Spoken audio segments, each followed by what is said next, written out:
Salutations à tous frères et sœurs, c'est toujours le frère Constant, Motati Timbe, toujours dans la continuité des messages et des exhortations par la manifestation de la grâce de Tété Loba, créateur unique et véritable, et par la permission du seul enseignant mandataire à notre époque, notre Mouledi Zulu Lassan. Nous allons encore aller dans Kalatambale, Bible, le livre de la vérité, Etilidi Babou Sangui, les véritables écritures saintes, originelles, sans erreur ni contradiction.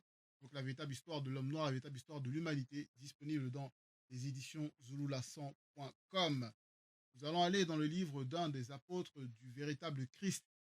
Et oui, et non ce Jésus qui n'a jamais existé, car ce Jésus, c'est un faux Christ. C'est le faux Christ le plus influent à l'époque de la manifestation du deuxième, qui est Zulu Lassan, notre Moulési. Donc, nous allons aller dans le livre d'un de ses apôtres, donc qui a marché avec lui, qui l'a vu physiquement, qui a cheminé avec lui, donc qui s'est nourri, on va dire, directement à la source pendant sa présence physique, mais aussi spirituellement.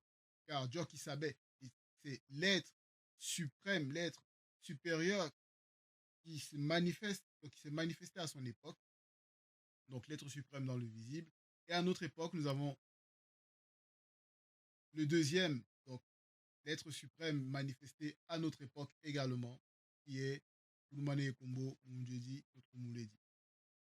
Donc, cet apôtre, donc, c'est Munanganda, dont ils ont falsifié le nom dans les Bibles actuelles classiques, en donnant le faux nom de Jacques. Mais c'est Munanganda. Donc, en Douala originel, donc c'est là dans le Douala ancien qui est la langue originelle. Munanganda, donc c'est le fils, on va dire, on traduit, ça va donner le fils du tonnerre. Donc, ça va donner ici, bon, par rapport à un côté mystérieux. Munanganda, donc, il représentait cette facette par rapport à l'initiation. Car nous savons que les apôtres de Dieu qui s'appellent, les noms qu'ils ont portés, n'étaient pas pour rien. C'est les codes, ça a une signification.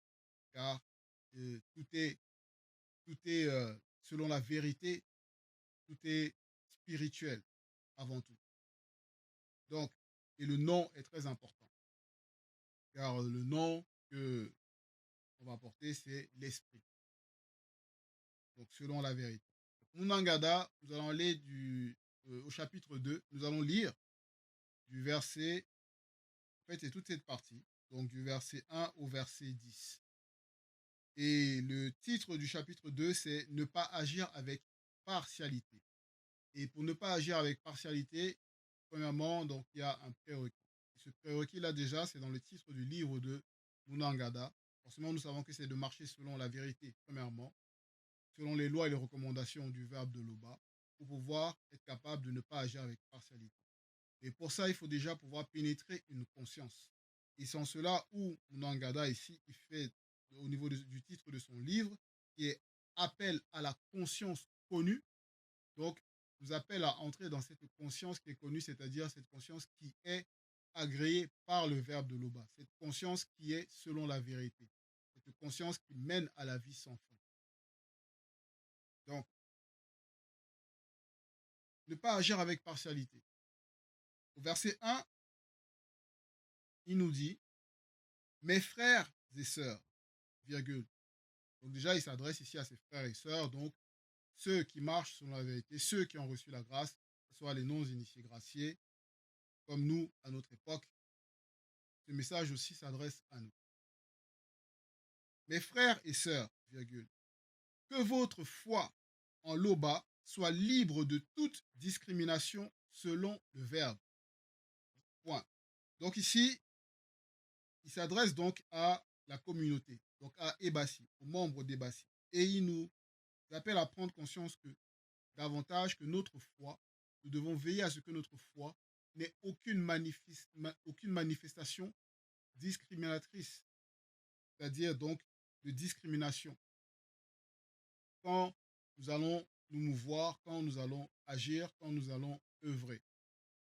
Mais il précise bien, soit libre de toute discrimination, selon le verbe. Parce que quand on regarde la définition au niveau de la discrimination, il y a plusieurs sens.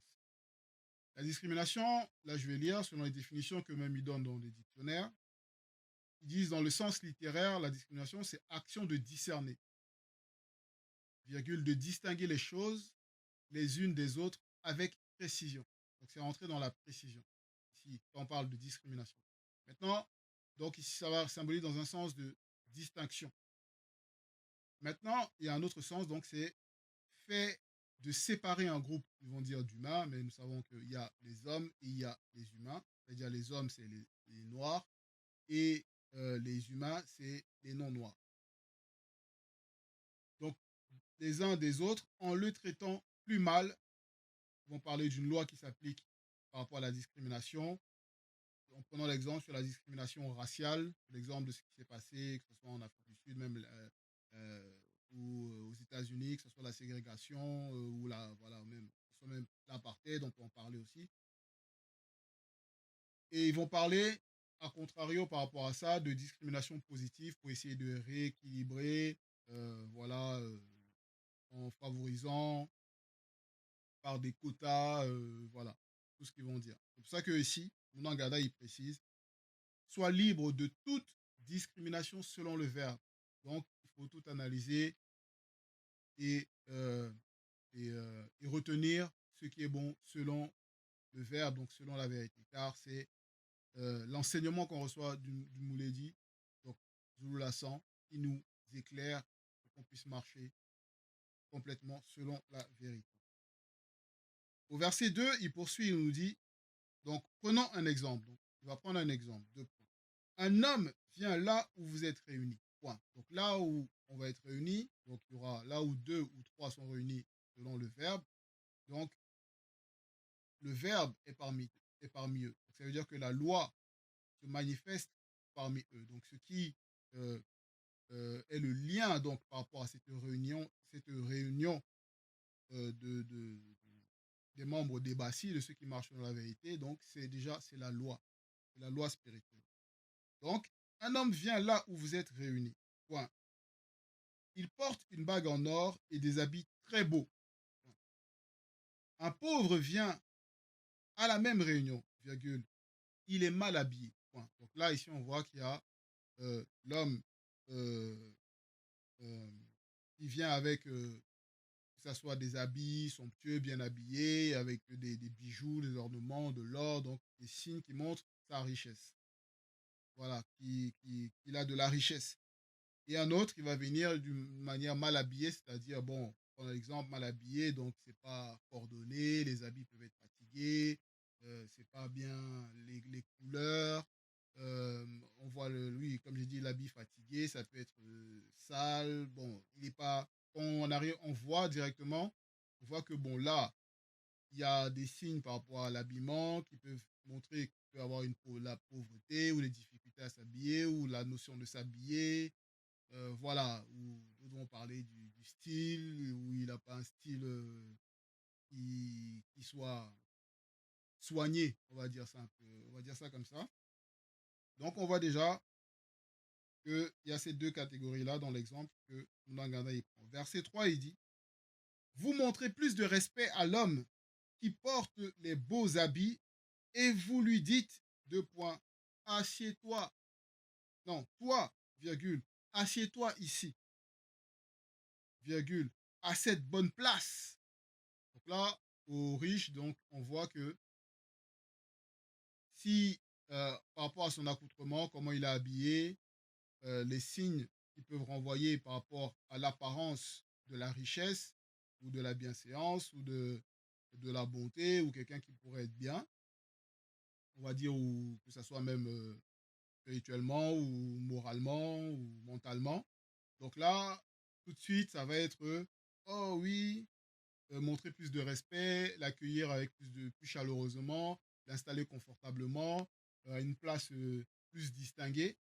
Donc voilà déjà le comportement qui montre que l'apparence peut déjà, bon, le fait de ne pas faire attention aux apparences, ou plutôt de se limiter à l'apparence, ça peut déjà, ça égare, tout simplement. Parce que dans l'exemple que Munangada il poursuit, il dit, aux pauvres, virgule, vous dites, toi, reste debout, ou bien, 2 points, assieds-toi là, par terre, près de mes pieds. Donc, aux pauvres, par rapport déjà à son accoutrement, l'image qu'il va renvoyer, là tout de suite, ça sera de de pas lui montrer voilà, du respect, de penser que oh, il est pas avancé spirituellement, il respecte pas le verbe, euh, il n'est pas bien on va dire comme ça, dans sa tête.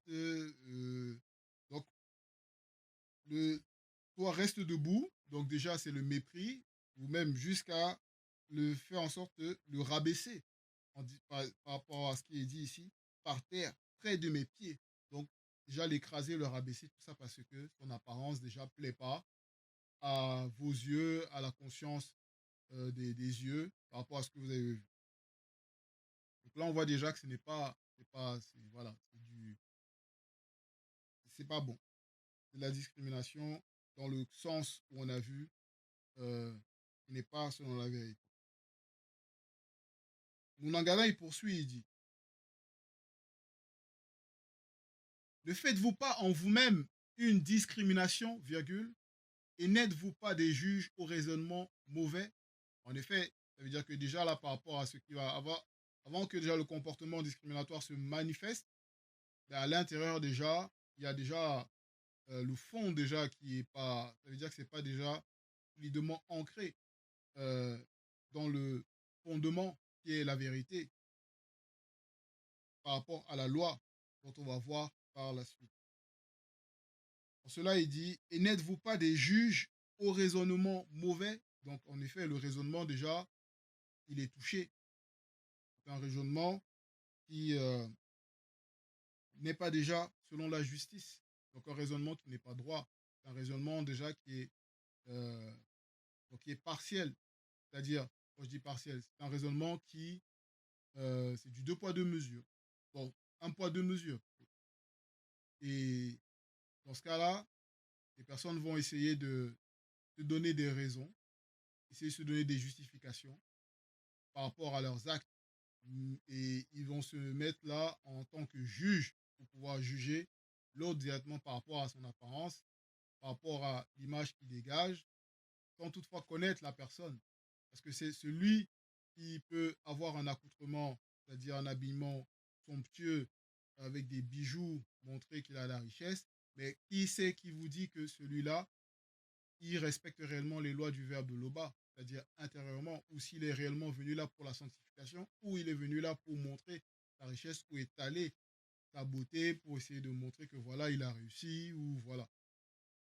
Alors que le pauvre, certes, il peut avoir du mal à s'habiller, parce qu'il n'a pas, il a pas on lui a pas parlé de ça, il n'a pas reçu, bon, on va dire, l'initiation par rapport à comment s'habiller, même si tu peux ne pas avoir des richesses et tout ça.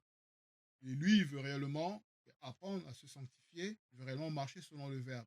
Donc ça, on ne peut pas réellement le savoir si on n'est pas soumis au verbe pour pouvoir justement être dans le sens du mot discrimination dont il doit même dans le dictionnaire, pour pouvoir discerner, voir distinctement selon la vérité. Car on sait qu'il y a des matriarches même qui avaient ce don de discernement. C'est-à-dire quand ils voyaient la personne, ils savaient déjà comment cette personne était, si cette personne marchait selon le verbe, si voilà. Donc ça, c'est le don du discernement. En cela, on poursuit au verset 5 où il est dit, et vous, virgule, vous méprisez le pauvre. Donc Nangada, il pose encore cette question. Ce sont pourtant les riches vaniteux qui vous oppriment et qui vous traînent en justice devant les tribunaux. Donc là, ici, il précise, ce sont pourtant les riches vaniteux. Et ces riches vaniteux-là sont des riches orgueilleux. Ils pensent que euh, ils ont, de par leur richesse visible, le pouvoir d'opprimer, de rabaisser, de négliger les autres. Tout ça par rapport à leur soi-disant richesse, car nous savons que tout appartient à l'Oba, qui est créateur unique et véritable. En cela, il dit, bon, on va prendre un exemple, on va lire dans Moutatedi, chapitre 13, Moutatedi par Monmon qui est le véritable Salomon, donc chapitre 13 au verset 3, pour prendre un exemple, où il est dit, par exemple, il est dit, le riche commet une injustice, et c'est lui qui se fâche. Donc, vous voyez, le riche qui va opprimer, le riche vaniteux qui va opprimer les autres, les plus démunis, les pauvres, lui, il se fâche. Mais en plus, non seulement il se fâche, virgule, il commet une injustice, il se fâche, virgule, le pauvre subit l'injustice et doit s'excuser. Non seulement le pauvre il subit l'injustice, mais en plus il doit s'excuser de ce que le riche euh, n'est pas content par rapport à, voilà, bref, selon ce que il n'a pas pu obtenir, voilà. Et là, on voit déjà que par rapport à ceux qui oppriment, ça peut même aussi être au niveau du travail, quand on peut être dans la parole, mais on a peut-être, on a des portes ouvertes et on est au travail, et là, on témoigne plus de respect à ceux qui sont hiérarchiquement supérieurs par rapport au travail. Et quand on est entre frères, mais on voit que s'il y a un frère qui, voilà, il n'a pas soit une forme de connaissance ou un statut, on va dire, social, équivalent à celui du patron dans la société dans laquelle on peut travailler. Et là, si on a des portes ouvertes, on marche pas sur la vérité, on va dire, mais qu'est-ce qu'il va dire? Euh, de toute façon, il n'a pas réussi dans sa vie, il n'est pas, voilà, il n'est pas... qu'est-ce qu'il va dire? Qu'est-ce qu'il va m'apporter? Et ça, ces raisonnements-là sont des raisonnements qui sont abominables. Ces raisonnements, ils sont captifs et témoignent justement de cette discrimination-là qu'il ne faut pas euh, manifester. En cela, donc, au verset 6, il est dit, ce sont eux qui insultent le nom merveilleux qu'on a fait descendre sur vous. Et ici, le nom, nom, c'est avec N majuscule. Ce nom merveilleux-là, c'est quoi? C'est de faire connaître qui est Loba par son verbe. Donc, Loba. Quand on entend Loba, ce qui nous permet d'être conscient que Loba est, c'est par la manifestation des deux, par son verbe. Donc, on voit déjà que ces riches vaniteux-là, orgueilleux, ils méprisent. Non seulement ils méprisent les lois, euh, ils méprisent les recommandations, ils pensent qu'ils sont éternels, qu'ils ne vont pas mourir, qu'ils vont partir avec leur richesse, que tout doit être pour eux, ils doivent opprimer. Et là, on voit tout ce qui se passe derrière, que ce soit dans les organisations, les gouvernements, on voit comment est-ce qu'ils agissent. Ce qu'ils appellent ça, ou c'est les deux poids, deux mesures, les balances fausses, les conflits d'intérêts, euh, voilà.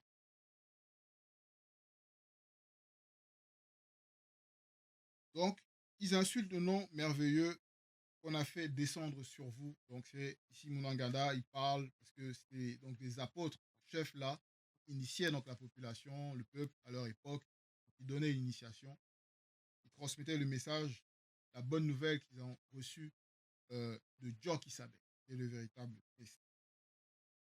Verset 7, si vous accomplissez la loi d'après les propos de Boussi, tu aimeras ton prochain qui fait un avec toi dans la vérité de la parole, comme toi-même. Donc en cela, c'est la loi qui avait été donnée par les entités euh, du grand ordre des choses, des entités du grand ordre des choses qui s'étaient manifestées sur la montagne, cette montagne-là, à Wassé, en Tonga, pour donner la loi à Boussi, pour qu'il communique ça au peuple. Donc, on peut voir ça dans Beboussedi 12, chapitre 12, verset 9, ou avant même d'en arriver donc à, c'est-à-dire ici c'est une partie donc de ce verset, du verset 9, que le verset 9, donc il faut d'abord, euh, parle d'abord d'honorer son père et sa mère selon la sainte loi du verbe de Loba. Ainsi, on saura comment on va honorer Tété. Et par la suite, donc, en cela, la manifestation donc déjà de cette première partie-là, dont j'ai parlé, j'ai évoqué, c'est aime ton prochain comme toi-même selon la vérité. Donc, ton prochain qui fait un avec toi dans la vérité de la parole comme toi-même. Donc, si on applique ça, si on applique la loi, ce résultat-là, on va le manifester. Si on applique réellement la loi, le fait d'aimer son prochain, qui fait un selon la vérité, comme nous-mêmes, selon la parole. Verset 8. Mais, donc au contraire, mais si vous vous livrez à la discrimination entre vous, donc si entre nous-mêmes déjà il y a la discrimination, il y a euh, des jugements incorrects par rapport à l'apparence, d'autant plus qu'on a reçu déjà les enseignements de notre Mouledi pour nous faire comprendre qu'on doit faire attention aux apparences trompeuses. Donc entre vous, virgule, vous commettez un péché, virgule. Vous êtes convaincu de transgression par la loi. Ça veut dire quoi donc? Parce qu'on sait que le péché est issu de la désobéissance. Et la honte est issue du péché. Et la mort est issue du péché. Donc on voit déjà le cheminement. Donc ici déjà, le fait de ne pas agir selon le verbe, c'est-à-dire de manifester la discrimination entre nous, c'est déjà de désobéir. Et donc ça va nous mettre dans l'état de condamnation. Donc on pêche, vous commettez un péché. Et vous êtes convaincu de transgression par la loi. Donc non seulement on pêche, mais on est certain, donc on est dans la certitude d'être dans la condamnation, c'est-à-dire d'être condamnable par rapport à la loi. Par rapport à la loi.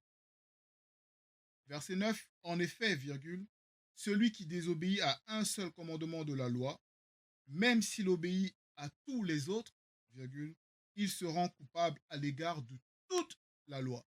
En effet, quand on voit, si, par exemple, on reprend l'exemple du téléchargement, Mouledi nous avait déjà parlé de ça. Quand on télécharge un document, quelque chose, un document, que ce soit une vidéo, quelque chose d'important, les 1% de téléchargement qui restent, si ça bloque, et les 99% de téléchargement ne valent rien. Il faut qu'il y ait 100% pour qu'on puisse récupérer ce qu'on télécharge. Donc en cela, le fait donc de marcher ici selon la vérité, c'est à 100% qu'il faut manifester ça. Et à 100%. Donc, pour ne pas se rendre coupable à l'égard de toute la loi. Donc, tout le travail qu'on peut faire par rapport à d'autres lois, on va peut-être œuvrer, être actif. Mais s'il y a une loi qu'on méprise, c'est-à-dire volontairement, c'est-à-dire parce que quand il y a la désobéissance, c'est-à-dire qu'on connaît la loi, on est conscient de la loi, on a eu le rappel de la loi, mais néanmoins, on transgresse. Là, on désobéit. Donc là, c'est volontaire et on se rend coupable contre toute la loi. Toute la loi. Verset 10. Parlez et agissez comme devant être jugés par une loi de liberté, c'est-à-dire une loi de liberté, c'est-à-dire une loi qui ne manifeste pas la partialité, donc une loi impartiale. C'est la loi du verbe de l'eau. Il y a beaucoup d'exemples par rapport à l'impartialité qui a été manifestée. Et même qu'on voit même actuellement, c'est-à-dire que avant d'être non-initié gracié, on était non-initié.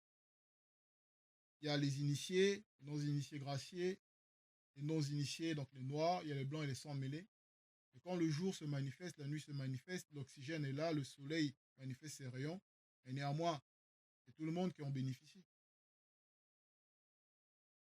Par la manifestation de la grâce de l'Oba par son verbe, tout le monde en bénéficie. Même le méchant, il respire l'oxygène.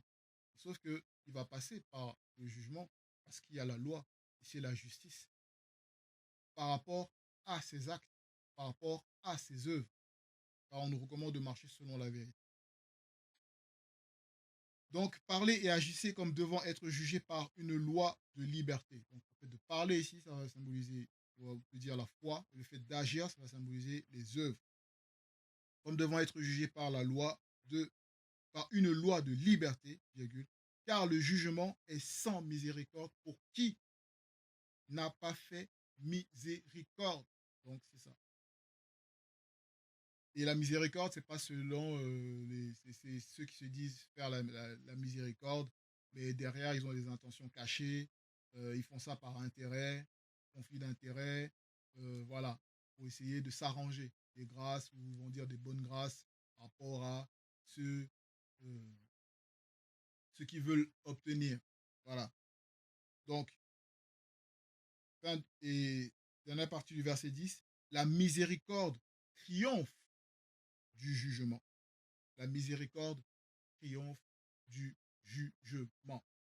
Donc, c'était l'exhortation, frères et sœurs, pour nous faire comprendre que on doit faire attention, que ce soit même déjà premièrement entre nous dans Ebassi, quand on se réunit, que ce soit pour les églises de maison ou voilà, des réunions qu'on peut avoir, quand on se retrouve, il faut que le verbe de l'Oba soit toujours manifesté parmi nous pour pouvoir refléter l'enseignement qu'on a reçu dans Ebassi.